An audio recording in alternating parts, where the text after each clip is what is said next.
नमस्कार मित्रों, आपका स्वागत है मेरे चैनल विक्रम आदित्य पर। इस चैनल का उद्देश्य सनातन धर्म की अमूल्य शिक्षाओं को दुनिया के हर कोने तक पहुंचाना है।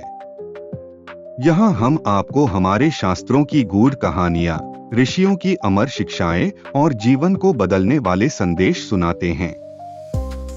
आज मैं आपके लिए एक अद्भुत और रहस्यमयी कथा लेकर आया हूँ। एक ऐसी कहानी जो हमें वासना, भोग और सच्चे सुख का गहरा अर्थ समझाएगी।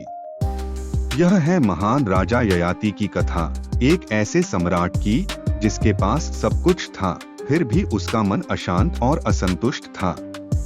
उसे एक अनोखी शक्ति प्राप्त हुई, अपने बुढ़ापे को युवावस्था से बदलने की। उसने 1000 वर्षों तक हर प्रकार के भोगविलास का आनंद लिया, लेकिन क्या इससे उसे वास्तविक संतोष मिला? या फिर उसने एक ऐसी सच्चाई जानी जिसने उसके जीवन को हमेशा के लिए बदल दिया? इस कहानी को अंत तक जरूर देखें, क्योंकि इसमें छिपा संदेश आपकी सोच और जीवन को पूरी तरह बदल सकता है।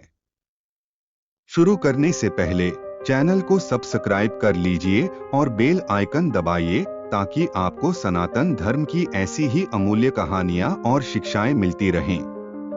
तो चलिए बिना समय गवाए जानते हैं राजा ययाति की अद्भुत और प्रेरणादायक कथा। प्राचीन काल में त्रेतायुग में एक शक्तिशाली राजा ययाति का शासन था।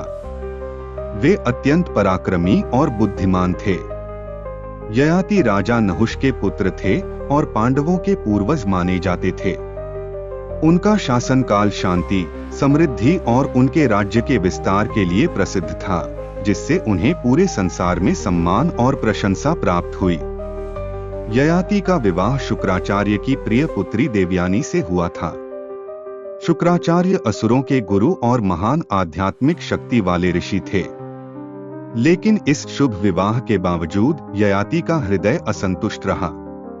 उनकी दृष्टि देवयानी की दासी शार्मिष्ठा की ओर आकर्षित हुई, जो एक अत्यंत सुंदर राजकुमारी थी। उसकी मोहक सुंदरता और आकर्षण से प्रभावित होकर ययाति ने गुप्त रूप से शार्मिष्ठा से भी विवाह कर लिया।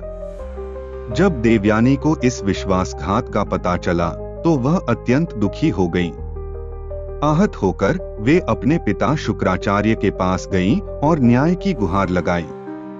अपनी पुत्री के अपमान से क्रोधित होकर महान ऋषि ने ययाति को शाप दिया, तुम जो अपनी वासनाओं के अंधे हो चुके हो, तुरंत अपनी युवावस्था खोकर वृद्ध और जर्जर हो जाओगे। इस कठोर शाप से व्यथित होकर ययाति ने शुक्राचार्य से क्षमा की प्रार्थना की।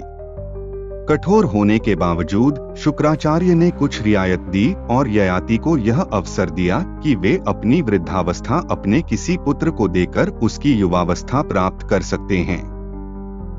अपनी अपार इच्छाओं से प्रेरित होकर ययाति अपने पुत्रों के पास गए और उनसे अपनी युवावस्था त्यागने का अनुरोध किया, ताकि वे जीवन के सुखों का आनंद लेते रहें। उनके पहले 4 पुत्रों ने अपने यौवन को छोड़ने से इनकार कर दिया, क्योंकि वे उसे बहुत मूल्यवान समझते थे। लेकिन उनका सबसे छोटा पुत्र पुरु पिता के प्रति अपनी श्रद्धा से प्रेरित होकर इस त्याग के लिए सहमत हो गया।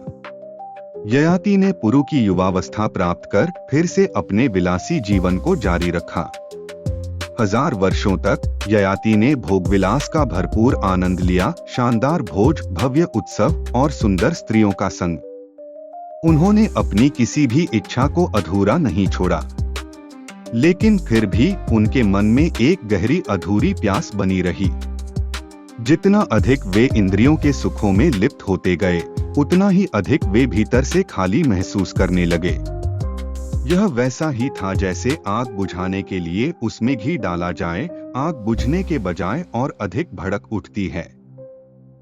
एक दिन ययाति को अचानक गहरी अनुभूति हुई। उन्होंने समझ लिया कि चाहे कितनी भी ऐन्द्रिक सुख सामग्री उपलब्ध हो, वह कभी भी सच्ची खुशी नहीं दे सकती। बाहरी वस्तुओं में आनंद ढूंढने से आत्मा की असली तृप्ति नहीं होती। उन्हें अनुभव हुआ कि यौवन का जो नशा और वासनाओं का जो आकर्षण है, वह केवल आत्मा पर एक बोझ बन चुका था। पश्चाताप से भरे हुए ययाति ने अपने पुत्र पुरु से संपर्क किया। उन्होंने पुरु को उसका यौवन वापस लौटा दिया और अपनी वृद्धावस्था को स्वीकार कर लिया। वे अब अपने शेष जीवन को साधारणता और आत्मचिंतन में बिताने के लिए तैयार थे। उन्होंने अपने राज्य और उसकी समस्त विलासिता को त्याग दिया और वन में चले गए, जहां वे तपस्या, ध्यान और आध्यात्मिक साधना करने लगे। वन की शांति में ययाति को वह आत्मिक शांति मिली जिसकी उन्हें वर्षों से तलाश थी। ध्यान और आत्मविश्लेषण के माध्यम से उन्होंने समझ लिया कि भौतिक सुखों के पीछे भागने का कोई अर्थ नहीं है। उन्होंने जाना कि सच्चा आनंद इंद्रियों को तृप्त करने में नहीं, बल्कि उन्हें वश में करने में है। सरल और धार्मिक जीवन से मिलने वाला आंतरिक संतोष ही सच्ची खुशी देता है। अंततः ययाति ने मोक्ष प्राप्त किया और वे इच्छाओं और कष्टों के अनंत चक्र से मुक्त हो गए। उनकी कथा पीढ़ियों तक प्रेरणा बनकर जीवित रही, यह सिखाते हुए कि भौतिक सुख चाहे कितना भी अधिक क्यों न हो, आत्मा को कभी तृप्त नहीं कर सकता। सच्चा संतोष केवल आत्मबोध, सादगी और आध्यात्मिक अनुशासन में ही पाया जा सकता है। नीति शिक्षा है, भौतिक सुखों में चाहे जितना भी लिप्त हो जाएं, वे व्यक्ति को कभी पूर्ण रूप से संतुष्ट नहीं कर सकते। इच्छाओं को पूरा करने का प्रयास ऐसा ही है जैसे आग को घी से बुझाने की कोशिश करना, यह केवल अग्नि को और अधिक भड़काता है। सच्चा आनंद और संतोष आत्मबोध, सादगी और आध्यात्मिक अनुशासन में निहित है।